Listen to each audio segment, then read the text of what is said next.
Assalamualaikum warahmatullahi wabarakatuh. Di sini saya akan memberikan sedikit ilmu tentang konsep ilmu ekonomi. Ekonomi kelas 10. Kegiatan belajar 1. Ilmu ekonomi. Pengertian ekonomi secara etimologis. Ekonomi berasal dari bahasa Yunani yaitu oikonomia. Oikonomia berasal dari dua kata yaitu oikos yang berarti rumah tangga dan nomos yang berarti peraturan. Sederhananya, ekonomi adalah ilmu yang mempelajari cara manusia memenuhi kehidupan dengan sumber daya yang tersedia.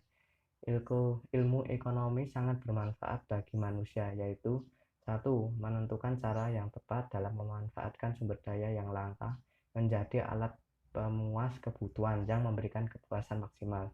2. Menggunakan alat pemuas kebutuhan yang terbatas dalam kombinasi dan pilihan yang paling memuaskan. 3. Memilih dan menetapkan urutan kebutuhan dari yang paling penting atau diprioritaskan sampai yang kurang penting. Penggolongan ilmu ekonomi. Menurut Rona Jeffrey dalam bukunya yang berjudul 21 Century Economics tentang ilmu ekonomi positif dan ilmu ekonomi normatif. Ilmu ekonomi positif adalah ilmu yang mempelajari kegiatan manusia dalam memenuhi kebutuhan tanpa memasukkan aspek non-ekonomi seperti agama, pandangan hidup, etika, hukum, filsafat, dan politik.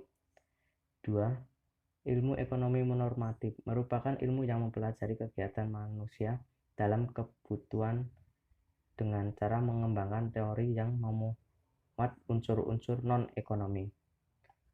Menurut Alfred Wistonier dan Douglas C.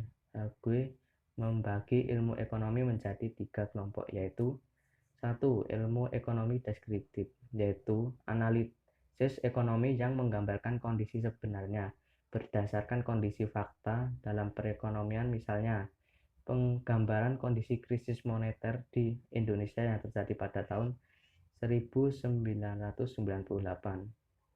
2. Ilmu ekonomi teori adalah analisis ekonomi yang berusaha menjelaskan, mencari pengertian hubungan sebab akibat dan cara kerja sistem ekonomi.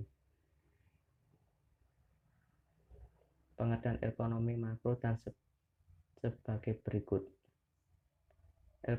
Ekonomi mikro mempelajari perilaku individu dan rumah tangga produksi atau perusahaan dalam membuat keputusan untuk mengalokasikan sumber daya yang terbatas.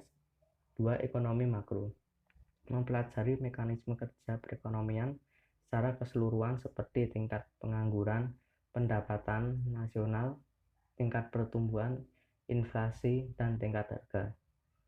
3. Ilmu ekonomi terapan yaitu analisis ekonomi teori untuk merumuskan kebijakan-kebijakan dan pedoman yang tepat untuk menangani masalah ekonomi tertentu. Jadi, ekonomi terapan lebih bersifat praktis dengan menerapkan pengertian ekonomi pada bidang-bidang atau masalah-masalah tertentu. Misalnya, ekonomi pembangunan, ekonomi industri, ekonomi politik, ekonomi internasional, ekonomi moneter, ekonomi perbankan, ekonomi perusahaan, ekonomi syariah, dan sebagainya. Ilmu ekonomi syariah. Pengertian ekonomi syariah merupakan ilmu yang mempelajari perilaku manusia dalam usahanya memenuhi kebutuhan hidup dengan berdasarkan syariat atau nilai-nilai ketuhanan. Tujuan ekonomi syariah. 1. Ekonomi yang baik dalam kerangka kerja norma-norma moral Islam. 2. Persaudaraan dan kesejahteraan universal. 3. Distribusi pendapatan yang merata. 4. Kemerdekaan dari individu dalam konteks kesejahteraan sosial. Prinsip ekonomi syariah. 1. Sumber daya dipandang sebagai amanah Tuhan Yang Maha Esa kepada manusia, sehingga pemanfaatnya harus dipertanggungjawabkan di akhirat kelak. 2. Kepemilikan pribadi diakui dalam batas-batas tertentu yang berhubungan dengan kepentingan masyarakat dan tidak mengakui pendapatan yang diperoleh secara tidak sah. 3. Bekerja adalah kekuatan penggerak utama kegiatan ekonomi syariah. 4. Kepemilikan kekayaan tidak boleh hanya dimiliki oleh segelintir orang-orang kaya dan harus berperan sebagai kapital produktif yang akan meningkatkan kesejahteraan masyarakat. 5. Islam menjamin kepemilikan masyarakat dan penggunaannya dialokasikan untuk kepentingan orang banyak. 6. Seorang muslim harus tunduk kepada Allah dan hari pertanggungjawaban di akhirat. 7. Zakat harus dibayarkan atas kekayaan yang telah memenuhi batas atau nisab. 8. Selama melarang riba dalam segala bentuknya. Karakteristik ekonomi syariah. 1. Menjunjung tinggi prinsip keadilan, diantaranya dalam sistem bagi hasil atau profit and loss sharing. 2. Terdapat dialektika antara nilai-nilai spiritualisme dan materialisme. 3. Kebebasan ekonomi artinya tetap membenarkan kepemilikan individu dan kebebasan dalam bertransaksi sepanjang dalam koridor syariah. 4. Kepemilikan multijenis artinya hakikatnya pemilik alam beserta isinya hanyalah Tuhan Yang Maha Esa semata. Harta yang dimiliki manusia hanya titipan. 5. Menjaga kemaslahatan individu dan masyarakat.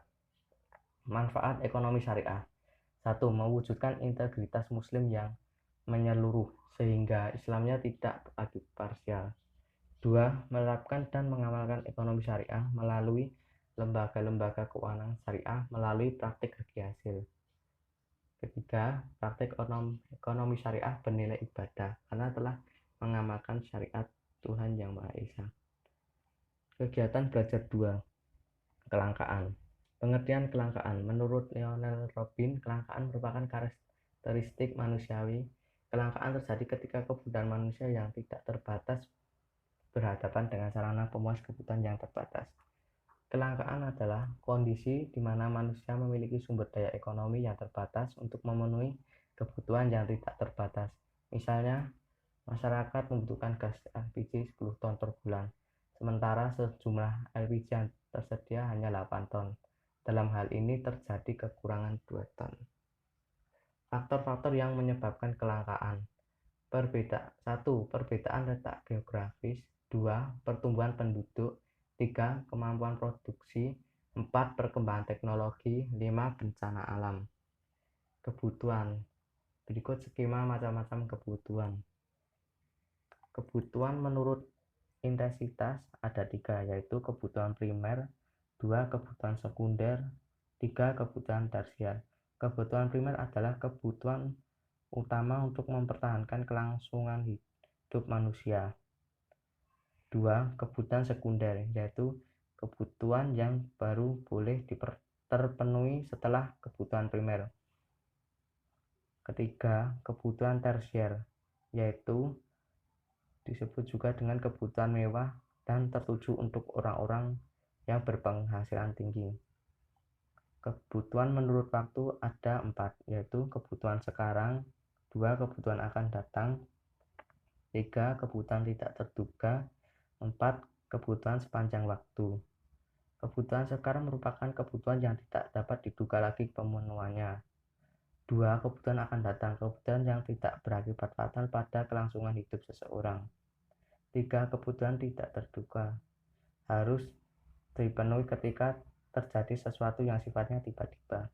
Kebutuhan sepanjang waktu adalah sesuatu yang tidak terbatas dalam pemenuhannya.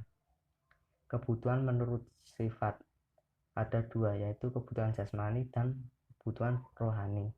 Kebutuhan jasmani yang dirasakan oleh fisik atau jasmani manusia seperti berolahraga.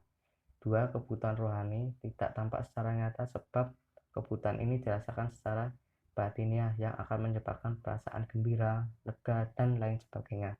Contohnya adalah kasih sayang dari orang tua atau menjalankan ibadah. Kebutuhan menurut subjek ada 2, yaitu kebutuhan individu dan kebutuhan sosial. Kebutuhan individu adalah yang kepuasan pribadi, misalnya seseorang pelajar membutuhkan seragam, buku, dan alat tulis. Kebutuhan sosial adalah yang bisa bermanfaat untuk kelompok atau orang banyak. Tujuannya agar bisa lebih sejahtera, tertib, dan aman. Contohnya seperti rumah ibadah atau rumah sakit. Faktor-faktor yang mempengaruhi kebutuhan. 1. Pendidikan. 2. Pendapatan. 3. Perkembangan zaman. 4. Kondisi alam. 5. Adat istiadat. 6. Lingkungan. 7. Agama. Alat pemenuhan kebutuhan. Macam-macam benda pemenuhan kebutuhan. A. Benda menurut cara mendapatkannya. 1. Benda ekonomi. 2. Benda. 3. Benda ilit. B. Benda menurut tujuan kegunaannya. 1. Benda konsumsi. 2. Benda produksi. C. Benda menurut proses pembuatannya. 1. Bahan mentah. 2. Bahan setengah jadi. 3. Bahan siap pakai. D. Benda menurut hubungan dengan benda lain. 1. Benda komplementer. 2. Benda substitusi. E. Benda menurut segi jaminannya. 1. Benda bergerak, dapat dipindah tempatkan, serta bisa digunakan sebagai jaminan kredit jangka pendek. Misalnya radio atau televisi. 2. Benda tidak bergerak, tidak dapat dipindahkan, namun bisa dipakai sebagai jaminan kredit jangka panjang. Contohnya, lahan atau gedung perkantoran.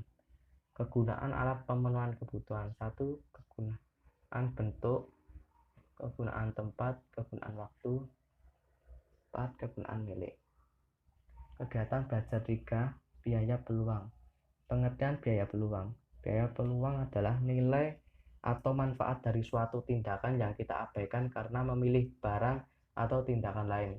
Kenapa biaya peluang bisa muncul? Biaya peluang muncul karena sumber daya ekonomi bersifat terbatas, sehingga memaksa manusia untuk melakukan pilihan dalam memenuhi kebutuhannya, yang tentunya didasarkan pada skala prioritas kebutuhan.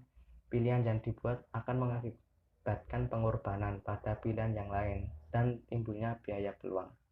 Dalam perhitungannya, biaya peluang tidak selalu berhubungan dengan uang biasa, juga berupa waktu. Bisa juga berupa waktu, kesenangan, keuntungan di masa depan, dan faktor-faktor lainnya. Dalam pengambilan keputusan, biaya peluang ini tergantung pada tujuan dan situasi yang dialami individu. Perbedaan biaya peluang dengan biaya sehari-hari. 1. Biaya sehari-hari adalah pengorbanan yang harus dilakukan untuk melakukan suatu kegiatan ekonomi tanpa memperhitungkan kerugian karena dikorbankannya kegiatan lain.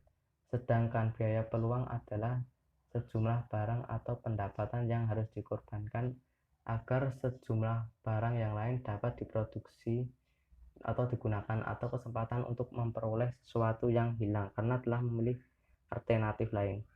Prinsip dan motif ekonomi. Prinsip ekonomi. Ciri-ciri prinsip ekonomi adalah sebagai berikut. 1. Mengutamakan kebutuhan yang sifatnya lebih penting dan mendesak. 2. Bersikap hemat dan tidak boros dalam tindakannya. 3. Melakukan tindakan ekonomi dengan pertimbangan yang matang. 4. Mempertimbangkan keuntungan dan kerugian dari setiap tindakan ekonomi yang dilakukannya. Situasi yang menggambarkan prinsip ekonomi yaitu 1. Usaha yang dilakukan untuk mendapatkan hasil sebesar-besar dengan alat yang ada. 2. Usaha untuk mendapatkan hasil tertentu dengan biaya minimal seminimal mungkin. Motif ekonomi. Secara umum ada dua jenis motif ekonomi, yaitu 1. Motif intrinsik, yaitu motif ekonomi atas kemauan sendiri. Contoh motif intrinsik adalah ketika kamu lapar atau haus, maka kamu membeli makan atau minum. 2. Motif ekstrinsik, yaitu motif ekonomi atas dorongan lingkungan atau di luar diri sendiri. Yaitu motif ekstrinsik adalah ketika kamu membeli makanan produk baru karena makan iklan televisi. Motif ekonomi dapat dibagi dalam 3 bagian, yaitu motif kegiatan produksi, motif kegiatan konsumsi, dan motif kegiatan distribusi. Contoh motif ekonomi yang dilakukan produsen adalah 1. Mencari laba. 2. Mencari motif kekuasaan. 3. Memperoleh penghargaan. 4. Motif sosial atau menolong sesama. Contoh motif ekonomi yang dilakukan oleh konsumen adalah 1. Memperoleh kepuasan yang optimal. 2. Agar dapat bertahan hidup. 3. Agar diterima di lingkungan masyarakat. 4. Untuk menaikkan status sosial. Contoh motif ekonomi yang dilakukan oleh distributor adalah: 1. Memperoleh laba yang optimal. 2. Untuk mempercepat barang sampai ke konsumen. Skala prioritas. Faktor yang mempengaruhi skala prioritas adalah: 1. Tingkat kepentingan. 2. Kemampuan diri. 3. Mempertimbangkan masa depan. Sekian materi yang bisa saya sampaikan, semoga bisa bermanfaat untuk kalian semua. Assalamualaikum warahmatullahi wabarakatuh.